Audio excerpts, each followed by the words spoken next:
Listen up, noble team. We're looking at a down relay outpost 50 clicks from Visegrad.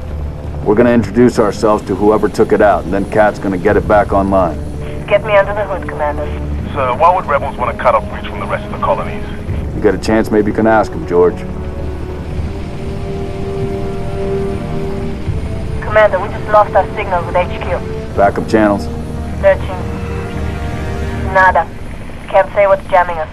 You heard her. Dead zone confirmed. Command will not be keeping us company this trip. I'm lonely already.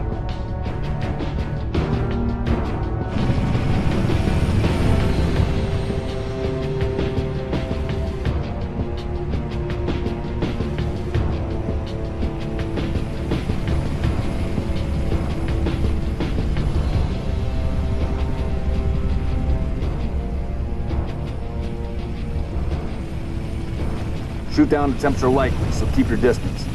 Yes, sir. Let's stay focused. Watch your sectors. There's the communications outpost. Reading a distress beacon.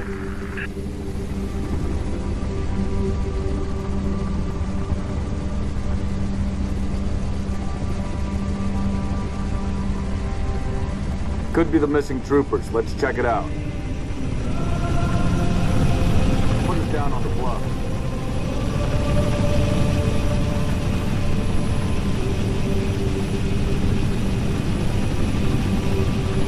June, I want your eyes on the sky.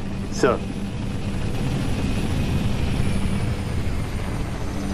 Let's go, 6. All right, noble team, spread out. Watch the approach. And indeed, we will spread out. Hello, everybody, and welcome to part 2 of my super mega ultra happy Halo Reach solo legendary walkthrough. This is part 2, and today we'll be exploring Halo Reach's secondary mission, or second mission, titled Winter Contingency, which I feel should be the first mission, because this is the first mission where you actually get the chance to play the game. It's kind of strange that a cutscene can count as a mission. I mean, it's like, your objective is to watch the cutscene. Congratulations, you have watched the cutscene and finished mission 1. It just doesn't make sense. But what the hell. Anyway, if you missed part 1, it's not much of a problem. Don't worry about it. But it would be nice if you watched it. In part 1, I was just showing you guys what happens when you boot up the game for the first time. All the customization options you have, such as the armor and the emblems and that kind of stuff. And it was just a general tour of things.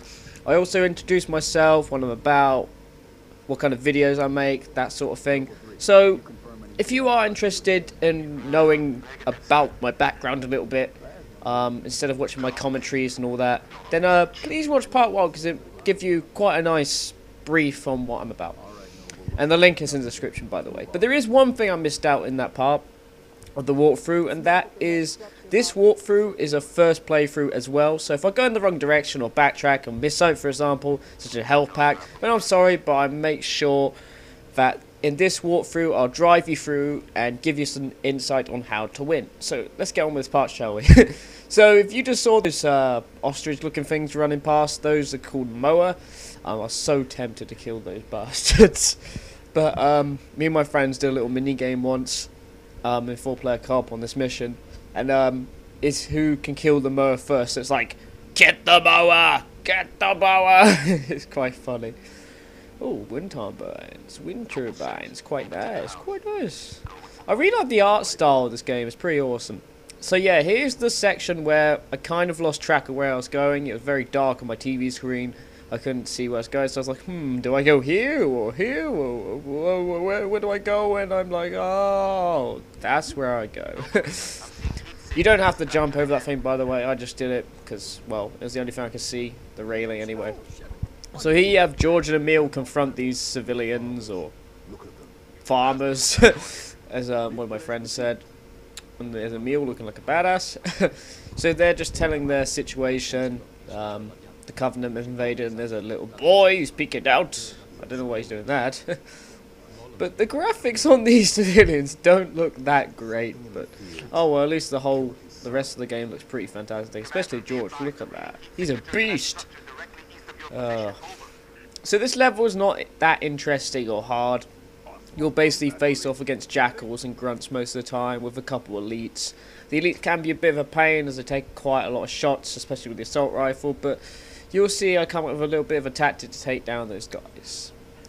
So here we are travelling through, and there's John in the Falcon, pretty awesome. I really like how he's up there, like, it seems so much better because he's a sniper. It seems so much more suitable that he's in like a Falcon, giving covering fire, that kind of thing. Oh, and this part made me laugh when I was playing it. Just watch what Carter does. Ooh, you'll see in a minute. So that guy's been impaled. That guy's been impaled. That guy's been impaled, and that woman's been impaled, I guess. So Carter's just inspecting the bodies and all that. But this is what he does. Watch. Since when could you take cover? And look, there's clearly no one in there. And he runs in ready. He's like, ready man, go. And there's no one in there. Seriously, Carter's a bit of an idiot sometimes. And that brings me to the AI of this game. I think the enemy AI is pretty damn good, actually. But the friendly the friendly AI can be a bit silly at times, especially when you put them in a warthog. Don't put them in a warthog. They'll probably drive to the destination, then stop. It's really silly. So here we go. Here's confronting the first couple of enemies of the game. I accidentally called them jackals, but they're actually the new enemy called the skirmishers, which are like a faster type of jackal, but without the shield. So here you go. There'll be one up there. Get your magnum out. Pop his head. There he goes. And the rest down here are basically grunts and that kind of stuff. And the Falcon's kind of giving you covering support.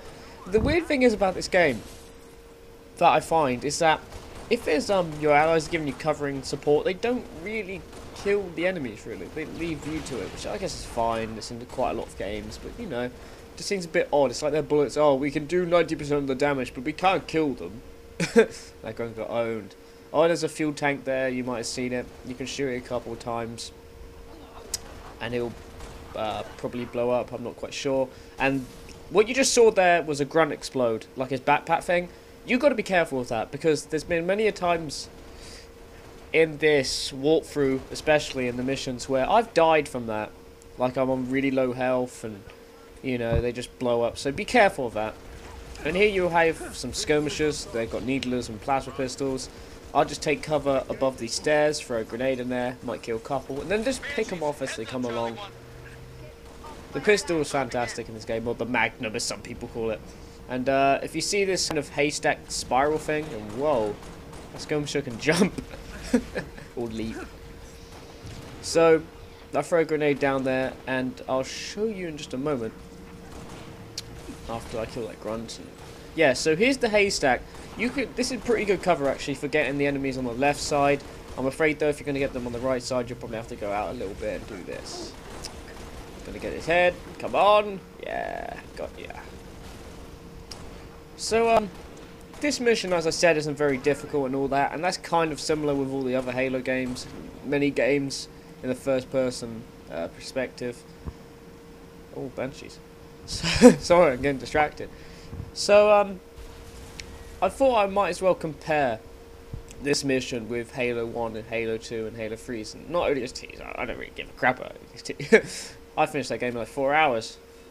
Oh god, I've been distracted again by what's happening in the gameplay. So if you hold back, it'll give you details on the guns, the name of it, what it does, any special abilities, that kind of thing. But for some reason, I'm recording this in theatre and it doesn't come up really odd.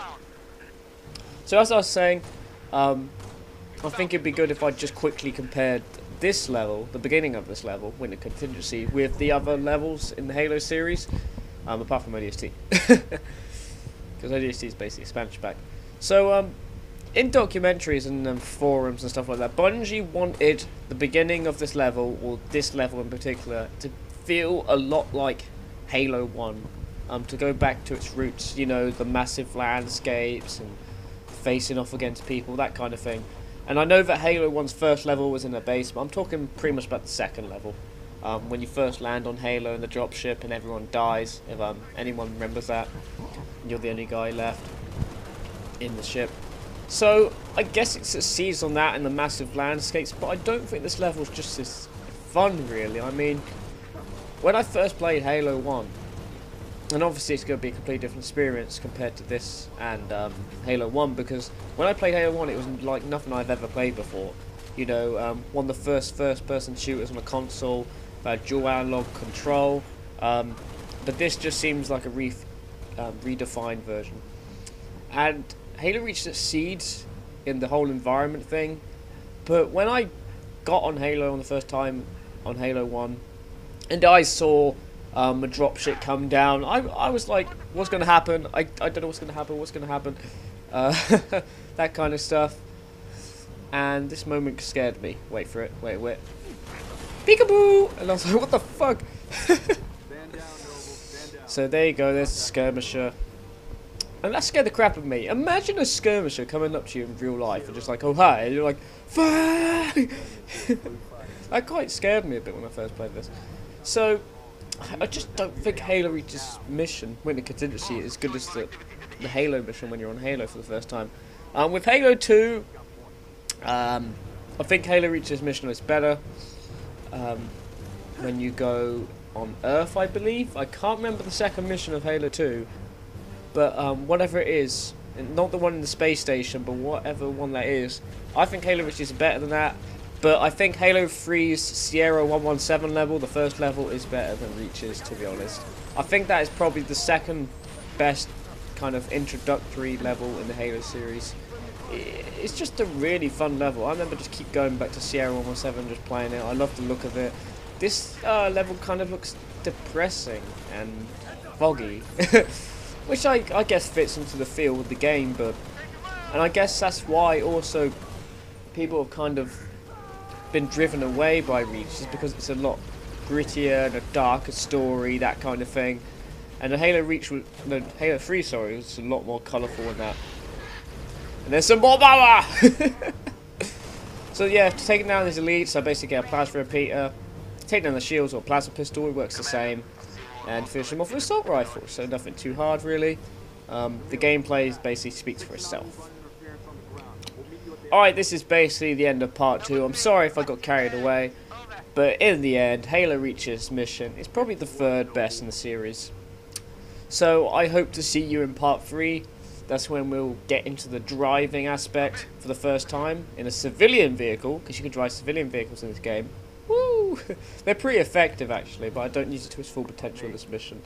And you can take shortcuts to avoid enemies if you go on the bridge on the right, but you know. Alright, thanks for watching guys, I hope you enjoyed it. Please leave any criticisms or whatever I should focus on in the next part, and I'll look forward to it. See ya.